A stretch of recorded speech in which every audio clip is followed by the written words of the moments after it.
Hey guys, welcome back to the channel. Time for another Market Monday video where I go through the market and see if I can't find some of the better things to buy or sell in Hockey Ultimate Team. Now, we've had a pretty weird start to the game in terms of the market. There's been a lot of changes. I've mentioned it a few times, but the fact that we've been getting so many free Master Set level players, like the two that we got from the Spotlight event, and then the Evo event being a very unique event in terms of the cost it requires and the player base that can actually take part in that event, we're left with a very weird flux in the market, meaning that there is not a lot of cards that are being sought after, and there's just a lot of stuff on the market because no one's interested in making any of these master sets because either the Evo event cost 7 billion coins or the Spotlight event, we didn't really have that much of an interest in making event collectibles because we got so many free master set players. This Thursday, I believe, due to a holiday in Canada, I believe we are going to get our next event, and it is going to be the more traditional side of what it was like in NHL 22, and I want to touch on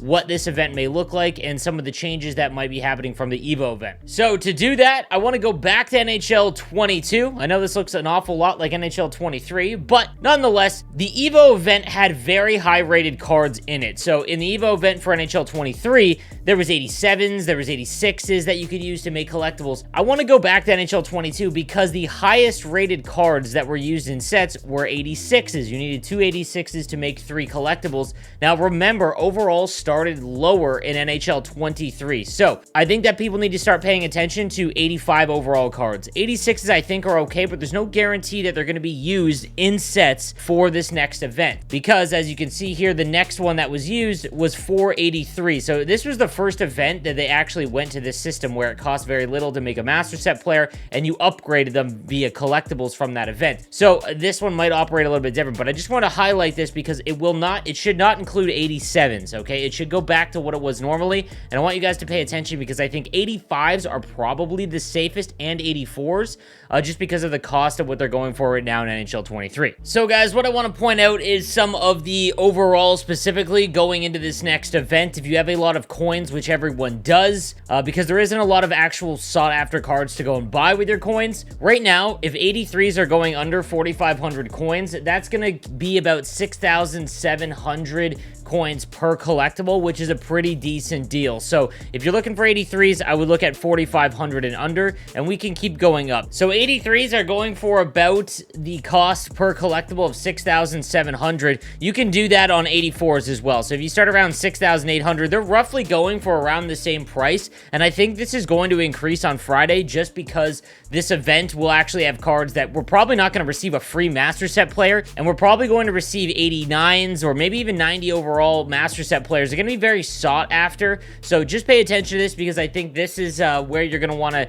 make your money. 85s are another one to watch out for. It should require 2 85s to get 3 collectibles, which with that math at around 10k, it'll give you 6,600 coins per collectible. Again, you want to be around that range. You just have to do the math on how much they're going to be. So 85s would be a safe buy as well. I would try and stock up on a bunch that are under 10,000 coins. I want to talk now about some prime times and team of the weeks and things I want you guys to pay attention to going forward because we received this 85 Tage Thompson, okay? We received it last week. I used it on my no money spent team.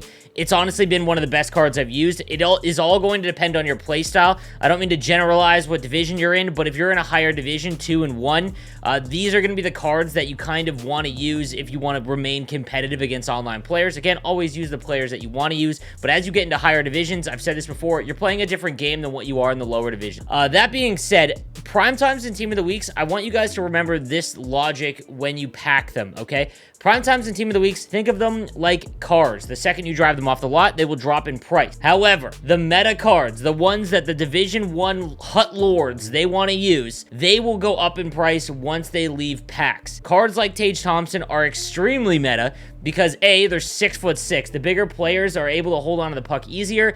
These guys will just cycle the puck and hold on to it against you. Speed isn't really nearly as important at the higher end of the game, which is wild, but it's just how it is. Everyone knows how to defend the rush, so the high speed guys don't have as much of an advantage. 6'6" with unstoppable force is a ridiculous combo. I'm actually stunned that EA gave us this card. I've been using it on my no money spent team. It's been one of my best cards. The unstoppable force is one of the better zone abilities. So pay attention to when cards like these come out.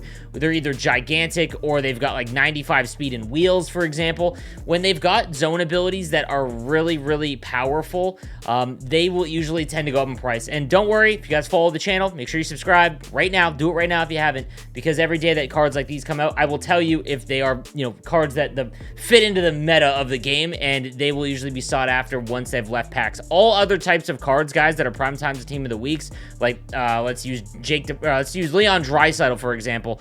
They will go down in price once they've left packs. So I would sell them immediately, but then the cards that are in the meta, you want to hold on to those and flip because you can make a lot of coins. I bought this card around 60K and there was tons of them, and now he's going for well over 80. There was a point at which he was going for over 100, so just keep that in mind. We need to talk about the Evo cards, okay? Because these will fluctuate in price probably more than any other card that we will have in the game. Now, the Evo event has been kind of a dud because it's been way too expensive for a majority of the player base to take advantage of and to get involved with. However, if you are among the hut rich or you have a lot of coins to play with, you can make a ton of coins. The one thing I want to point out now, there's really only 3 Master Set players that are even sought after, maybe only 2. One of them is Cam Fowler, the other one is Stützle, and then Joe Pavelski is interesting because he will hit 99, unless he's injured, knock on wood he's not, but he will hit 99 because he's just a prolific goal scorer, even at 38 years old. The thing about Pavelski, though, guys, remember, unless he gets to 99, he is not going to be worth it at all, and I'll explain why, okay? Big Tipper and Total Eclipse, there's no proof those even do anything.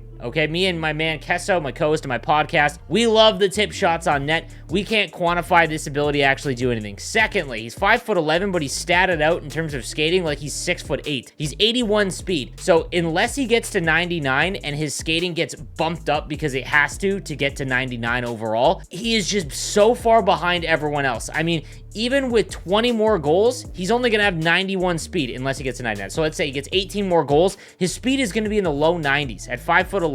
By the time that happens at the end of the year, guys, there is going to be team of the seasons that are, Austin Matthews that's 99 that you can get for 800K, which is the cost to make him roughly right now. So be careful with Joe Pavelski. The other one is Cam Fowler. I've talked about this a little bit in my Evo breakdown video. Cam Fowler's safe right now. He's safe in the sense that no matter what happens, let's say he doesn't get another goal, he's still usable. Like, you can put him on your third pair no matter what you have on your team, and you're okay, all right? If he gets 1 or 2 more goals, guys, he's going for 700K right now on PS5. I bought him for 650. And he's not even selling for $6.99. It costs $800 to make them, remember. So if you are planning on making one of these, don't go make them for $800. The only one that you should make for $800K is Stützle because he's going for well over $1 million. Cam Fowler at under $700K is a nice buy in my opinion. He gets 1 goal. I'm talking even 1 goal. He's shooting up to $1 million in value. So the problem is he's only played 60 games each season, the last 4 seasons, so he's going to get hurt at some point, and he's not a goal scorer. So just keep that in mind. Also, if you are someone who plays the game at night and you are watching, you watch hockey, pay attention when one of these guys score immediately, and then go in the auction house, because you can make a lot of coins by just buying someone like Timo Meier. He's been starting to score quite a bit. If he scores 2 goals, right, in a game, before the game ends, he's not upgraded, so people don't know that. A lot of people don't watch actual hockey, which is sad.